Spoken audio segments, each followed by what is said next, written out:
хэдэн мянган хүн бүр тэр бүүм хүн юм уу хайшийн бүр гээд хүн далайн дунд дотор алгаалan зэ. Тэг бид нар найзууд руугаа ерөөсө залгахгүй болсон тэр өдөр хамгийн сонирхолтой.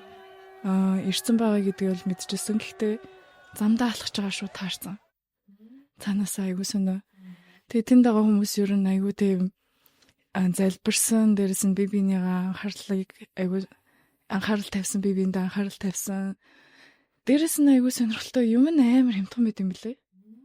Одоо 1 кг сарнаг би 8,000 төгрөгөөр анх удаа авч утсан.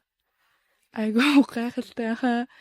Тэгээ хүмүүс замдаа тарааж өгөөл айгуу олон хүн ирнэ. Хүмүүс маш тайван байсан. Тэгээ хамгийн экстрим тэдний хийсэн зам үйл нь болохоор бахан агори бабас гэд бас хүний мах иддэг тийм үйл хийдэг шашин байдаг байхгүй юу? Одоо энэ тэгт маш олон төрлийн бурхан байгаа, маш олон төрлийн шашин байгаа.